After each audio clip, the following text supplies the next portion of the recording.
Good morning guys, అందరు ఎలా ఉన్నారు గాయ్స్? ఈరోజు వీడియో వచ్చేసి ఇప్పుడు శీతాకాలం వచ్చేసి జరుగుతోంది. శీతాకాలంలో పొగమంచు ఎక్కువ, ఈ మంచు ప్రభావంతో వచ్చేసి హైవేల పైన కన్నా చాలా వరకు యాక్సిడెంట్లు జరుగుతాయండి. ఎదురుగా వచ్చేటటువంటి జంతువులు కావచ్చు, పాదాచారులు కావచ్చు, నడుచుకొని వెళ్తున్నటువంటి మనుషులు, అక్కడక్కడ నిలిపి ఉంటారు వాహనాలు, ట్రక్కులు, ఇవన్నీ కూడా మనకి కంటికి కనిపించవు. ఈ మంచు ప్రభావం చాలా ఎక్కువ ఉంటుంది. సో ఈ మంచు ప్రభావం మన మీద పడకుండా మనము ఏ విధంగా జాగ్రత్తలు తీసుకోవాలి? బండ్లు తోలేవాళ్ళు అంటే డ్రైవర్స్ అంటే ఫస్ట్ మీరు వెళ్ళాల్సినటువంటి స్థానానికైతే ముందుగానే బయలుదేరేయండి. స్పీడ్గా ఆతరమాతరంగా వెళ్ళొద్దండి, ఎందుకంటే అది చాలా ప్రమాదము. ఈ మంచు టైంలో మాత్రం ఒక హాఫ్ అన్ అవర్ ముందుగానే మీరు ఎక్కడికైనా వెళ్ళాలి అనుకుంటే ముందుగానే బయలుదేరేయండి. ఎందుకంటే రోడ్డు మధ్యలో ఏదైనా జరిగితే అది మీ యొక్క ఫ్యామిలీ వచ్చేసి రోడ్డును పడిపోతుంది. సో చాలా వరకు జాగ్రత్తగా ఉండాలి. మీకు నష్టం జరిగింది అంటే, ఒక ఫ్యామిలీ కుటుంబ పెద్దని కోల్పోయింది అంటే చాలా వరకు అది బాధాకరమైనటువంటి విషయము. ప్లస్ ఏమంటే నెక్స్ట్ వాళ్ళు కోలుకోలేరు. దాన్ని గుర్తుంచుకోండి. దాన్ని మైండ్లో పెట్టుకొని ఒక హాఫ్ అన్ అవర్ ముందే మీరు మీ యొక్క గమ్యస్థలానికి చేరుకోవడానికి నిదానంగా వెళ్ళండి. ఈ యొక్క మంచు ప్రభావం చాలా వరకు ఎక్కువగా ఉంది. సో అది ఫస్ట్ పాయింట్, ముందుగానే బయలుదేరండి. రెండో పాయింట్ వచ్చేసి చాలా స్పీడ్ తక్కువగా నడపండి. ఇప్పుడు స్పీడ్ వచ్చేసి 60, 70, 80లో అంతా పోవద్దండి. ఒక 40, 50లో వెళ్ళండి. పెద్ద ట్రక్కులంతా స్పీడ్ చాలా వరకు హైవేలో స్పీడ్గా వస్తుంటారు కార్లో కన్నా.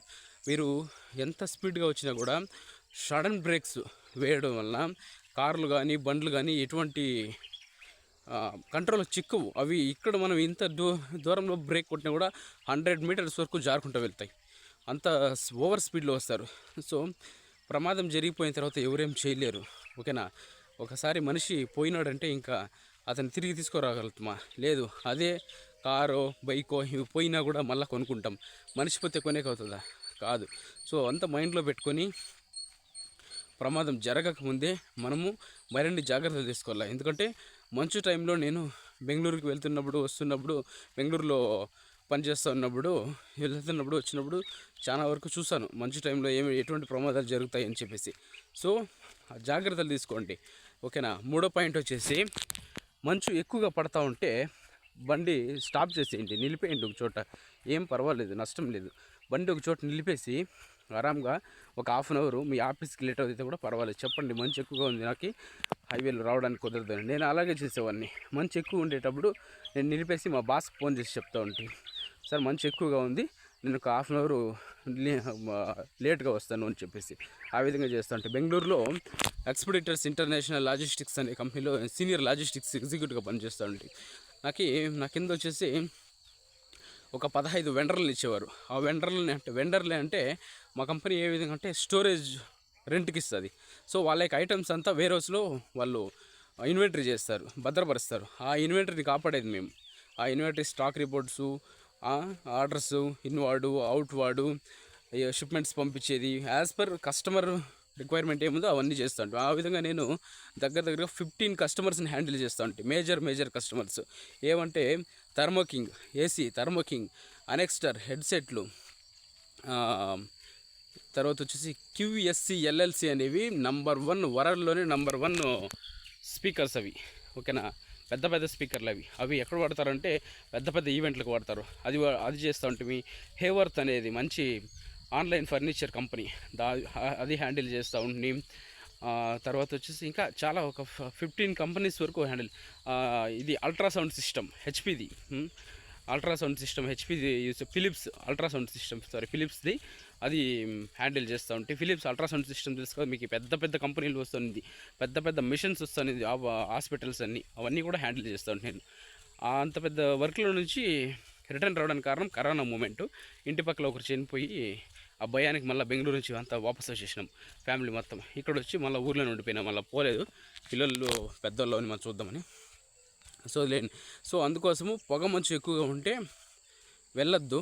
దయచేసి స్టాప్ చేయండి, నష్టం లేదు. మనిషి ఉంటేనే నెక్స్ట్ మనం ఏం పనైనా చేయడానికి మనిషి లేకుంటే ఏం పని చేస్తాడు?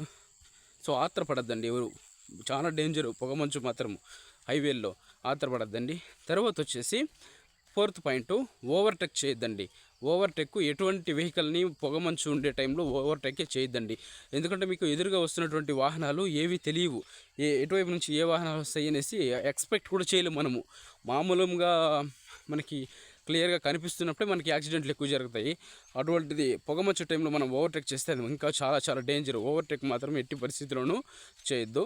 లో బీమ్ ఉన్నటువంటి లైట్లు వాడండి. లో బీమ్ లైట్లు తెలుసు కదా, ఎందుకంటే హై బీమ్ లైట్లు కొడితే పొగమంచులో తెలియవు, అది కూడా పొగలాగే కనిపిస్తూ ఉంటుంది. లో బీమ్ లైట్లు ప్లస్ ఇండికేటర్లు ఎక్కువగా వాడండి. ఇండికేటర్లు పార్కింగ్ లైట్స్ తర ఉంటాయి, అవి యూస్ చేసినారంటే ఆటోమేటిక్గా కొంచెం దూరంలోకి వస్తున్నట్లే వెహికల్ తెలుస్తుంది, ఓ అక్కడేదో వెహికల్ వెళ్తూ ఉంది అని. ఎందుకంటే మనము ఈ పొగమంచు కారణంగా ఆ లైట్లు తెలిసేది మనకి, ఆగి ఉన్న వెహికల్స్ తెలిసేదు, రోడ్డు పైన ఎవరైనా నడుస్తూ ఉంటే కూడా తెలిసేదు, రోడ్డు పైన ఏమైనా జంతువులు అడ్డం వస్తే కూడా తెలిసేదు. ఇవన్నీ కూడా మైండ్లో పెట్టుకొని మన దృష్టిలో మనం వెహికల్ నడిపితే చాలా చాలా మంచిది. ఈ మంచు కాలంలో మాత్రము, మంచు కాలంలో జరిగే నష్టాలు అన్నీ చెప్పలేము. ప్రతి సంవత్సరం కూడా చాలామంది కొన్ని ఫ్యామిలీలను కోల్పోతున్నారు మంచు కాలంలో. నిద్ర లేస్తేనే టీవీలో వార్తలు చూస్తే ఇదే పరిస్థితి ఎప్పుడు, చాలా బాధాకరమైనటువంటి విషయము. ఇవన్నీ మన చేతుల్లో ఉండేటటువంటివే. ఇవన్నీ మనం జాగ్రత్తగా మనము వెహికల్స్ని డ్రైవ్ చేస్తే ఎదుటి వాళ్ళు సేఫ్గా ఉంటారు, మనము సేఫ్గా ఉంటాము, మన ఫ్యామిలీలు సేఫ్గా ఉంటాయి, ఎవరేం బాధపడాల్సినటువంటి అవసరం ఉండదు. అందుకే మంచు కాలంలో వచ్చేసి ఎప్పుడు కూడా అలాగే వెళ్తున్నప్పుడు కిటికీ అద్దాలు కొద్దిగా లైట్గా తెరిచి ఉండండి. ఎందుకంటే ఆ మంచు మొత్తం ఒకే చోట ఉండదు, ఒకే చోట ఉండకుండా డివైడ్ అవుతుంది.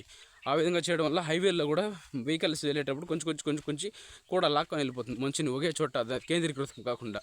సో ఇవన్నీ కూడా కొన్ని టెక్నిక్స్ ఉంటాయి, ఇవన్నీ ఫాలో చేయండి. స్పీడ్గా మాత్రం వెళ్ళొద్దండి హైవేలో. మంచు కాలంలో స్పీడ్గా వెళ్ళేది, ఓవర్టేక్ చేసేది, ఎక్కువ ఎక్కువ హార్న్ వేసుకుంటా వెళ్ళడము, ఇవన్నీ కూడా మంచిదే. ఎక్కువ హార్న్ వేయండి, ఎందుకంటే హార్న్ వేస్తే ఎదురుగా వస్తున్నటువంటి వెహికల్ తెలుస్తుంది మంచులో. సో ఎప్పుడూ కూడా హైవేలో కొంచెం జాగ్రత్తగా ఉంటారు. మంచు వలన ఎవరికి ఎటువంటి నష్టము జరగకూడదని భగవంతుని కోరుకుంటున్నాను. సో జాగ్రత్తగా ఉండండి మంచు విషయంలో మాత్రం, ఓకేనా. రోడ్డు ట్రాఫిక్ రూల్స్ ఏముండాయో అవి ఫాలో చేయండి. ట్రాఫిక్ సిగ్నల్స్ని ఖచ్చితంగా ఫాలో చేస్తారని ఆశిస్తున్నాను. బాయ్.